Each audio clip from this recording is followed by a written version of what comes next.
Kamu sedang berdiri di atap menara kontrol di bandara dan melihat sebuah pesawat besar mendekat untuk mendarat. Pesawat itu mendesing di atas kepalamu, tapi kamu hanya mendengar bunyi angin. Bunyi pertama yang dikeluarkan pesawat adalah gesekan rodanya di aspal. Itu karena pesawat raksasa ini digerakkan dengan tenaga listrik, sehingga tidak perlu membakar banyak bahan bakar. Juga tidak menarik perhatian orang karena kebisingannya saat terbang di atas kota. Tapi, para insinyur memprediksi pesawat listrik belum akan muncul dalam beberapa dekade ke depan. Untuk saat ini, pesawat Dreamliner 787 yang bisa mengangkut 310 penumpang dan tidak mengeluarkan polusi masih tetap menjadi mimpi indah bagi para desainer. Mari kita kembali ke 140 tahun lalu. Pada tahun 1883, seorang penggemar aviasi asal Prancis membuat penerbangan bertenaga listrik pertama. Dia memasang mesin listrik ke balon udara. Masalahnya, bobot mesin ini seberat moge.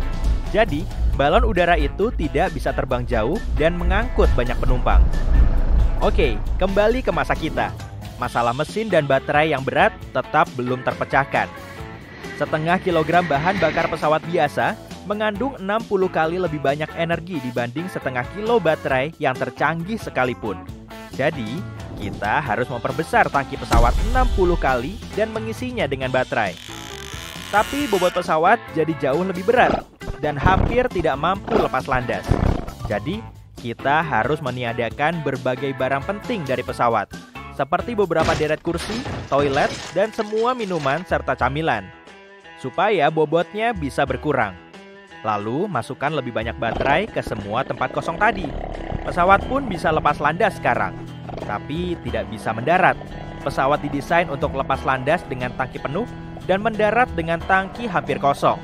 Kalau tidak, perlengkapan mendaratnya tidak akan mampu menyangga beban dan mengerem saat menyentuh landasan pacu. Jadi, kalau harus mendarat darurat langsung setelah lepas landas, pesawat harus terbang mengitari bandara dulu sampai bahan bakar cukup terbuang. Pesawat hanya boleh mendarat setelah mencapai berat tertentu. Tapi kalau dengan baterai, bobot pesawat tidak berubah selama penerbangan. Maka, para desainer harus mencari solusi lain. Mari kita masukkan pesawat bermesin tunggal ini ke dalam hanggar dan keluarkan mesin bahan bakar lama, sistem pembuangan, dan tangki bahan bakarnya. Ganti semuanya dengan mesin listrik yang jauh lebih kecil dan ringan. Muat semua tempat kosong dengan baterai. Bobot akhir pesawat harus tetap sama dengan pesawat aslinya.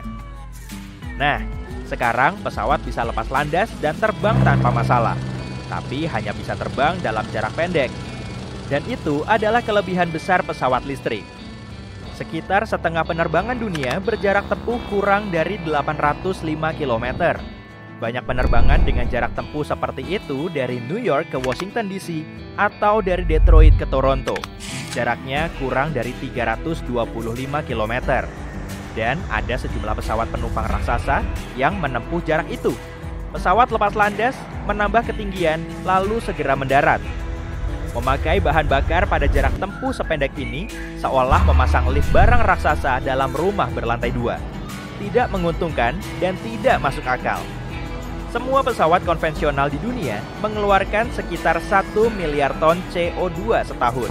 Jadi, kita bisa mengurangi kerusakan lingkungan sampai setengahnya dengan menggunakan pesawat listrik. Banyak desainer mencoba mengubah beberapa pesawat menjadi pesawat listrik.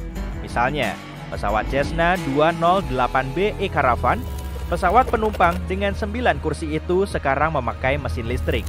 Dan pada tahun 2020, pesawat ini menjalani sertifikasi. Ini berarti setiap baut dan kabel pesawat itu diuji keamanannya. Proses ini bisa memakan waktu bertahun-tahun. ES-19 adalah pesawat listrik bermesin 4. Lambung aluminiumnya menjadikannya sangat ringan. Meski harga per unitnya sekitar 126 miliar rupiah, biaya perawatannya 90% lebih murah daripada pesawat biasa. Dan tenaga listrik untuk pesawat itu sendiri 50-75% lebih murah dibanding bahan bakar standar. Pesawat ini akan mampu menempuh jarak sekitar 355 km. Pas sekali untuk bepergian di Eropa atau penerbangan antar pulau. dan bisa memakai landasan pacu kurang dari 765 meter. Karena pesawat jenis ini lebih hening, bandara bisa dibangun di dekat pusat-pusat kota. Ini akan mengurangi hampir setengah waktu bepergian. Aviation Alice telah selangkah lebih jauh ke masa depan. Pesawat 9 kursi ini hampir seluruhnya terbuat dari materi komposit dan digerakkan oleh 3 mesin. Bentuk perahu terbalik dan ekornya yang berbentuk huruf V membuat aerodinamikanya sempurna. Ukurannya sepanjang bus sekolah dan bentang sayapnya seluas lapangan basket. Bobot lepas landas maksimalnya seperti 2 mobil SUV. 60% dari bobot itu adalah baterai. Ini membuatnya mampu menempuh jarak sekitar 1000 km. Itu lebih jauh dari jarak New York ke Detroit. Hal terbaik dari Aviation Alice adalah dari segi ekonomi. Biaya menerbangkan 9 penumpang dan 2 kru dengan kecepatan penuh adalah sekitar 3 juta rupiah per jam. Dengan pesawat konvensional dari kelas yang sama seperti Cessna dan Beechcraft, biasanya bisa mencapai sekitar 5 kali lebih besar. Masalah penerbangan jarak pendek bisa diatasi dengan jaringan bandara terbengkalai di Amerika Serikat. Ada sekitar 2.000 bandara terbengkalai dan 5.000 bandara umum. Tiap bandara bisa dilengkapi dengan stasiun pengisian daya seperti SPBU. Bagi pesawat Alice, setengah jam di stasiun pengisian daya setara dengan penerbangan di udara selama 1 jam. Jadi, sementara penumpang turun naik dan bagasi mereka dimuat, pesawat bisa mengisi cukup energi untuk terbang. Jadi, pesawat kecil sama bagusnya dengan taksi udara atau jet pribadi. Tapi kita butuh paling tidak 20 pesawat Aviation Alice untuk menggantikan pesawat Boeing 737 lengkap dengan 180 penumpang. Harga satu burung listrik ini adalah sekitar 60 miliar rupiah. Jadi itu sekitar 1 triliun rupiah lebih dibandingkan 1,5 triliun rupiah harga pesawat Boeing. Pesawat Alice unggul lagi. Zunum Aero mencoba membuat sebuah pesawat listrik yang bisa mengangkut 50 penumpang. Pada awalnya, perusahaan itu memiliki pesawat 12 kursi, ZA-10. Ini adalah pesawat hybrid yang ditenagai perpaduan mesin tradisional dan listrik. Para insinyur mengandalkan perkembangan baterai dan memperkirakan pesawat mereka akan mampu terbang sejauh 1.610 km. Jadi, pesawat itu bisa terbang dari LA ke Seattle dengan sekali pengisian daya. Dan harganya cuma lebih mahal 7 miliar rupiah daripada Alice. Pesawat besar 50 kursi ini seharusnya dikerjakan dengan prinsip yang sama. Tapi perusahaannya kehabisan dana sebelum bisa memperkenalkan hasilnya. Mungkin kita bisa membuat pesawat listrik yang suku cadangnya tidak bergerak sama sekali. Pesawat ini menggunakan angin ionik. Para insinyur MIT membuat model pesawat ringan dengan bentang sayap sekitar 5 meter dan tanpa mesin. Ada struktur logam menyerupai pagar di antara kedua sayap pesawat. Baterai menggerakkan struktur ini dengan muatan listrik negatif sebesar 40.000 volt. Struktur yang sama juga ada di belakang sayap dan diberi muatan positif. Ketika struktur ini diberi daya, ujung depannya menangkap elektron bermuatan negatif dari udara seperti magnet. Lalu elektron bergerak menuju struktur bermuatan positif di belakang. Saat bergerak, ion-ion bertabrakan dengan molekul udara. Ini membentuk daya dorong seperti pesawat biasa. Dan selagi bergerak, pesawat ini terus memengaruhi partikel-partikel di udara dan mendorongnya ke belakang. Para insinyur dari MIT melakukan sekitar 10 uji penerbangan. Pesawat mereka mampu terbang hampir sejauh 60 meter dengan dorongan ion. Tapi pesawat modelnya hanya berbobot 2,5 kilo dan terbang tanpa pilot. Pesawat berawak paling ringan di dunia, BD-5J, berbobot lebih dari 7 kali lipatnya. Jadi, pesawat itu harus bersayap raksasa agar struktur logamnya bisa digerakkan dengan dorongan ion. Dan voltase dalam struktur itu harus jauh lebih tinggi untuk menghasilkan cukup dorongan agar pesawat bisa lepas landas. Jadi, teknologi ini masih harus dikembangkan dan diperhalus bertahun-tahun sebelum bisa diuji pada pesawat berukuran biasa. Sekarang ini, salah satu skema mesin listrik yang paling ekonomis adalah memadukan baling-baling atau turbin tradisional. Pesawat bisa memakai motor listrik untuk lepas landas yang cepat dan senyap. pesawat akan mencapai ketinggian dan meninggalkan kawasan udara kota yang padat penduduk. Lalu pesawat akan menyalakan mesin utama yang digerakkan oleh bahan bakar. Ini memungkinkan pesawat untuk bisa berkecepatan tinggi dan terbang dalam jarak jauh. Sementara itu, baterai pesawat akan diisi oleh generator yang digerakkan mesin utama. Saat tiba waktunya mendarat, mesin utama berhenti dan pesawat mendarat tenang dengan mesin tenaga listrik. Jadi, kita perlahan sedang menuju pembuatan pesawat listrik yang senyap. Lalu kita akan bisa menempatkan bandara lebih dekat ke pusat-pusat kota. Ini akan menghemat waktu bepergian dan mengurangi jumlah gas berbahaya yang memasuki atmosfer bumi.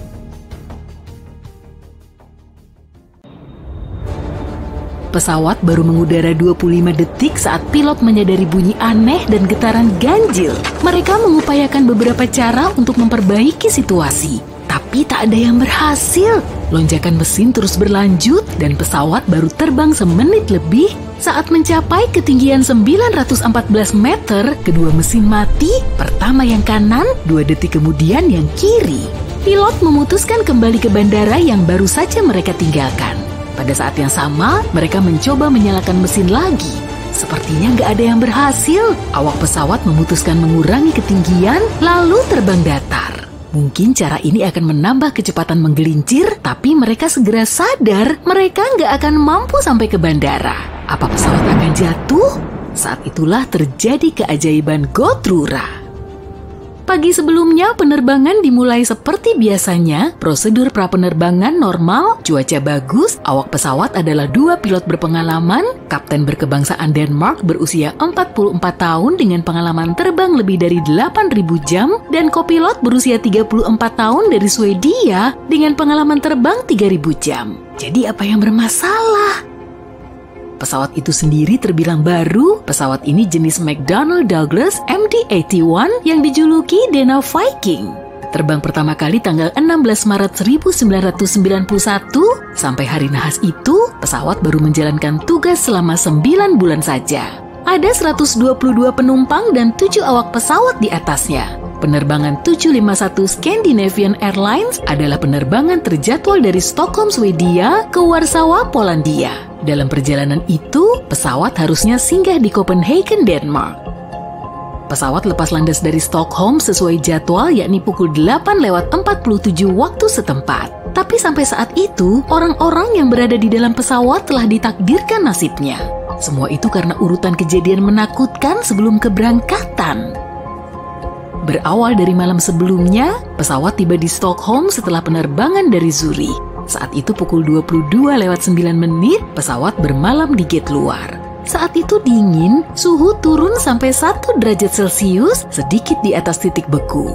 Situasi memburuk karena hampir 2.700 kg bahan bakar dingin menjadi beku selama penerbangan yang masih tersisa di tangki di kedua sayap. Bahan bakar itu begitu dingin karena pesawat terbang di ketinggian jelajah di mana suhu di luar kabin bervariasi dari minus 52 derajat Celcius sampai minus 62 derajat Celcius. Penerbangan dari Zurich berlangsung sekitar 1 jam 40 menit. Setelah tengah malam, seorang teknisi penerbangan datang mengecek pesawat itu. Pria itu harus membersihkan lumpur salju dari roda pendarat. Jika tidak, dia tidak akan bisa memeriksanya. Sekitar pukul 2 dini hari, saat dia akan pergi, dia melihat es menutupi bagian atas sayap. Sampai pagi hari situasinya semakin memburuk, selapis es bening yang hampir tak terlihat telah terbentuk di atas kedua sayap. Pesawat harus meninggalkan gate sekitar pukul 8:30, 1 jam sebelum keberangkatan. Mekanik yang bertanggung jawab atas pesawat itu melihat es menutupi bagian bawah kedua sayap. Dia ingin memastikan tidak ada es di bagian atas kedua sayap. Dia memanjat tangga dan menaruh satu lututnya di atas sayap, lalu membungkuk ke depan untuk menyentuh bagian depan sayap. Gak ada es, hanya sedikit lumpur salju. Mekanik itu memastikan bahwa saluran masuk udara di salah satu mesin baik-baik saja. Dia gak menemukan apapun yang tidak wajar.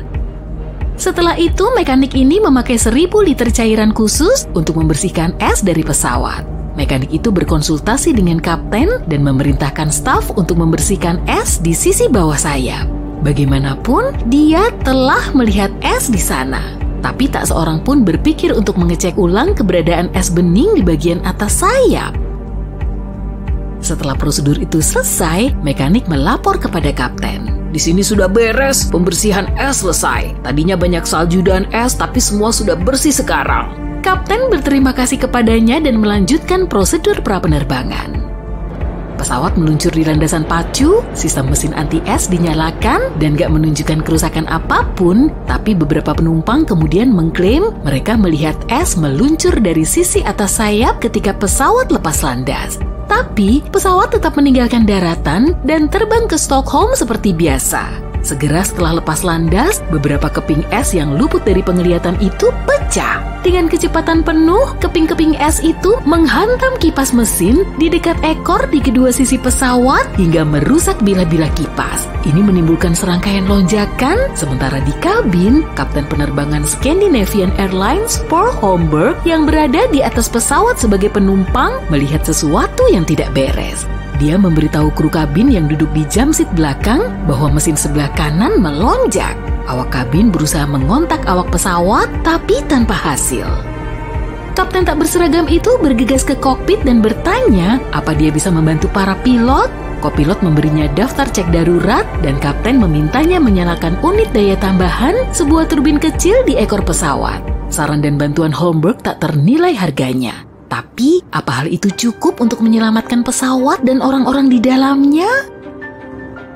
Saat pesawat muncul dari awan di ketinggian 270 meter, para pilot sadar mereka tak akan punya cukup waktu untuk kembali ke bandara. Pendaratan darurat tak bisa dihindari lagi. Kapten yang membantu itu memberi perintah kepada awak kabin dan mereka mulai mempersiapkan penumpang. Ada ladang luas ke arah utara pesawat, tapi kapten sadar waktu mereka nggak cukup untuk sampai ke sana. Maka dia memilih ladang yang jauh lebih sempit di area berhutan searah dengan penerbangan. Lokasi ini nggak jauh dari desa Gotura di Uppland, Swedia. Pesawat cuma 30,5 cm di atas tanah saat kapten yang membantu mulai melebarkan sayap. Di ketinggian 55 meter, sang kapten melapor kepada menara pengawas Stockholm. Kami jatuh ke tanah. 7 detik kemudian, pesawat menabrak beberapa pohon dan kehilangan sebagian besar sayap kanannya. Sampai saat itu, roda pendarat telah dikeluarkan dan kecepatan telah dikurangi sampai 224 km per jam. Beberapa saat kemudian, ekor pesawat menghantam tanah dan patah. Pesawat terus meluncur melintasi ladang, masih dengan kecepatan tinggi. Pesawat bergerak sejauh 110 meter dengan roda pendarat utama meninggalkan jejak di ladang. Di satu titik, pesawat kehilangan roda pendarat utama dan hidungnya. Lambungnya patah menjadi 3 bagian, ajaibnya nggak terjadi kebakaran. Jika kamu melihat gambar lokasi jatuh, pesawat hancur berkeping-keping dengan bagian-bagiannya berserakan di seluruh ladang. Sulit dipercaya bahwa 129 orang di atasnya selamat. Ini seperti mukjizat. Tapi ini berkat reaksi cepat dan instruksi tepat kru kabin kepada penumpang. Mereka nggak panik dan meminta orang-orang mengambil posisi brace tepat pada waktunya untuk mencegah korban jiwa. Bahkan yang lebih mengejutkan lagi, hampir semua penumpang kecuali 4 orang keluar dari pesawat sendiri. Nggak heran kecelakaan ini dijuluki keajaiban. Tetapi pesawatnya nggak beruntung. Pesawat berumur 9 bulan itu rusak parah sehingga langsung dihapus dari daftar aset. Semua orang memuji tindakan awak pesawat. Pendaratan itu luar biasa terampil, terutama dalam situasi yang bahayanya meningkat cepat. Kapten sendiri mengakui sedikit sekali pilot yang terpaksa menguji keahlian yang mereka peroleh selama pelatihan, setidaknya hingga tingkat ini. Dia bilang dia bangga dengan awak pesawatnya dan lega karena semua orang selamat. Dan dia nggak pernah kembali menjadi pilot pesawat komersial lagi. Kalau kamu duduk di kursi dekat sayap, kamu bisa melihat kait kuning kecil dari jendelanya. Fungsinya untuk membantu kamu waktu terjadi pendaratan darurat. Seluncuran karet hanya bisa dibuka dari pintu darurat depan dan belakang pesawat. Di pintu darurat tengah, penumpang harus berjalan ke atas sayap dan turun dari sana. Tapi lompat dari sayap pesawat kan nggak aman, soalnya tinggi banget. Inilah gunanya kait kuning itu. Awak kabin akan mengikat tali dari pintu ke lubang pengait biar bisa dipegang oleh penumpang. Kalau gini, semua orang bisa turun dengan aman tanpa terluka. Sebaiknya jangan pakai selimut dari pesawat. Selimut dari pesawat dicuci cuma sebulan sekali. Mending pakai selimut travel sendiri, shawl atau jaket aja. Ingat ya, selalu pakai alas kaki waktu jalan-jalan di pesawat. Karpet di lantainya nggak bisa dan nggak akan dibersihkan mendetail di sela jadwal penerbangan. Itu terlalu memakan waktu dan tenaga awak kabin. Tempat paling kotor di pesawat ternyata bukan toilet loh, tapi meja lipat. Ada 8 kali lebih banyak bakteri di sana daripada di tombol flush klosetnya.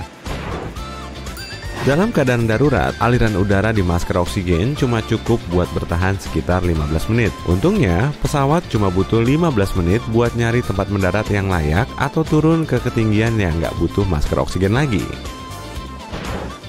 Kamu harus menegakkan kursi dan melipat meja sebelum lepas landas dan mendarat demi keselamatan. Kursi yang dibaringkan emang nyaman, tapi bikin penumpang di belakang kamu susah keluar dari kursinya. Padahal itu penting waktu terjadi keadaan darurat. Meja lipat yang dibuka juga sama, tapi sekarang kamu yang susah buat buru-buru berdiri kalau terjadi sesuatu.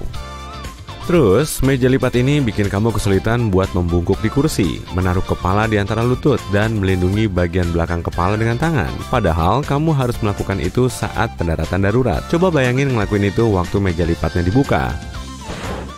Pas ngelihat sekeliling kabin, kamu merhatiin segitiga hitam atau merah di sekitar bagian tengah pesawat? Apa sih itu? Stiker ini ngasih tahu awak kabin di mana letak sayap pesawat biar mereka langsung nengok ke jendela yang tepat waktu ada masalah di luar. Jangan menutup tirai jendela waktu pesawat lagi lepas landas, bergerak di darat, atau mendarat. Ada 2 alasannya. Pertama, awak kabin harus selalu bisa melihat situasi di luar. Mereka akan terbantu kalau tirai jendela dibuka.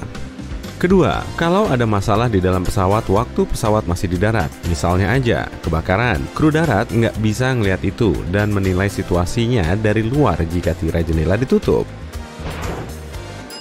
Tenang aja, kamu aman kok meskipun ada lubang di jendela pesawat. Itu berfungsi untuk menjaga keseimbangan tekanan dari dalam dan luar jendela.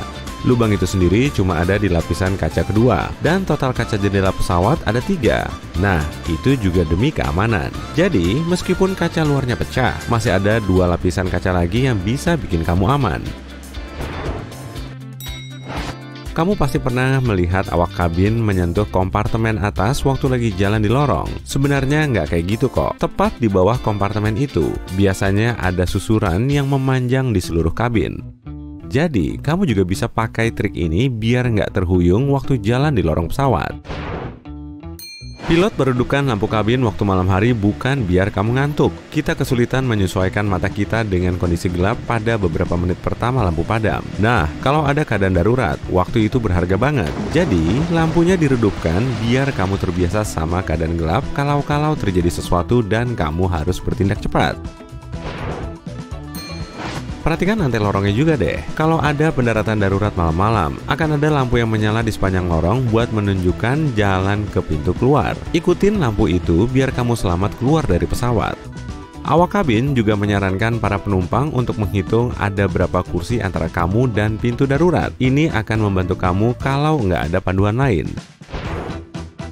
Kalau pesawat tersambar petir, para penumpang nggak akan merasakan itu. Seluruh pesawat dilapisi aluminium yang menghantarkan arus listrik dan mencegahnya masuk ke dalam pesawat. Perlindungan ini sudah diuji menggunakan simulator petir. Jendela pesawat berbentuk bundar karena tekanan udara bisa tersebar merata pada bidang bundar. Kalau jendelanya persegi, arus udara yang kuat akan terkumpul di sudut-sudut jendela dan menurunkan tekanan kabin, dan itu berbahaya. Kamu pikir kamu nggak bakal diganggu kalau pergi ke toilet pesawat? Salah, pintu toilet ternyata bisa dibuka dari luar. Ada slot kecil di atas pintu yang memungkinkan awak kabin buat mengeluarkan kamu dari toilet. Ini biasanya dipakai kalau ada orang mencurigakan di toilet dan buat membantu orang yang sakit dan misalnya pingsan di toilet. Iya, jangan sampai mereka harus melakukan itu ya. Ada lampu merah dan hijau yang berkedip di sayap pesawat pada malam hari. Fungsinya buat menunjukkan arah pesawat. Lampu hijau selalu ada di kanan sayap dan lampu merah ada di kiri. Ban pesawat dirancang untuk menahan tekanan 4-5 kali lebih besar dari tekanan saat mendarat. Rodanya lebih mudah rusak daripada bannya. Pilot selalu menyantap makanan berbeda. Ini buat menghindari risiko keracunan makanan. Penerbangan masih bisa dilakukan jika salah satu pilot keracunan makanan basi. Tapi kalau dua-duanya bisa gawat tuh. Pilot nggak boleh makan sembarangan. Beberapa maskapai nggak mengizinkan pilot berjanggut. Soalnya ini bisa bikin masker oksigen nggak ngepas di wajah. Sementara pilot harus tetap sadar. Kursi di sebagian besar pesawat berwarna biru karena warna ini bisa menenangkan orang. Ini juga lebih mudah dibersihkan. Suara gemuruh yang kamu dengar setelah naik pesawat adalah suara koper yang sedang dimasukkan ke pesawat. Kompartemennya ada di bawah kabin, jadi kadang memang berisik. Kalau penerbangannya lebih dari 7 atau 8 jam, pilot punya akses ke kursi istirahat yang dirancang khusus di kokpit atau di dekat kokpit. Nah, kalau awak kabin, biasanya ada bagian kabin yang khusus buat mereka. Kadang itu terpisah dari area penumpang. Beberapa pesawat besar bahkan punya ruang pribadi untuk awak kabin yang letaknya di atas atau bawah kabin utama. Sayap sebagian besar pesawat penumpang berada di bawah pesawat. Namanya disebut sayap bawah. Pertama, kalau mesin dipasang di bawah sayap ini, letaknya akan lebih dekat ke darat sehingga lebih mudah diperbaiki. Kedua, sayap akan menyerap guncangan kalau terjadi pendaratan tidak mulus. Dan kalau pesawat jatuh ke air, sayap akan menjadi bantal penyelamat. Ngomong-ngomong, pesawat bisa mengapung dari 10 menit sampai 60 jam di atas air, tergantung model pesawat, kondisi cuaca, dan keahlian pilot. Kebanyakan pesawat berwarna putih karena warna ini bisa memantulkan cahaya matahari dengan baik dan bikin bodi pesawat nggak terlalu panas. Nah, kerusakan paling terlihat di warna putih, dan cat putih juga lebih murah. Kayaknya sabuk pengaman bahu lebih aman, tapi kok pesawat pakai sabuk pengaman pinggang? Waktu mengalami turbulensi, pesawat sedikit terlempar di udara. Sabuk pengaman pinggang akan menahan kamu di kursi kalau guncangannya lebih parah. Sabuk pengaman bahu makan lebih banyak tempat di kursi, dan ini nggak memungkinkan di pesawat. Kalau di mobil, benturannya biasanya lebih kuat. Jadi sabuk pengaman bahu bisa mencegah kamu terlempar ke kaca depan. Kursi awak kabin memang punya sabuk pengaman bahu, tapi itu karena kursi mereka nggak begitu nyaman dibandingkan dengan kursi penumpang. Kursinya lebih sempit dan menghadap penumpang. Awak kabin butuh perlindungan tambahan agar tidak jatuh dari kursi mereka kalau pesawat berguncang cukup keras. Mereka juga harus membantu dan mengarahkan penumpang kalau ada evakuasi. Jadi, kondisi mereka harus prima. Kita selalu naik pesawat dari sisi kirinya. Ayo, pada nyadar nggak? Pertama, kapten biasanya duduk di sisi itu. Dengan begini, kapten lebih mudah meluruskan pesawat dengan garba rata terminal. Pengisian bahan bakar dilakukan di sisi kanan. Koper kamu juga dimasukkan dari sisi kanan pesawat. Kalau penumpang naik dari kiri, pekerjaan para awak nggak akan terganggu.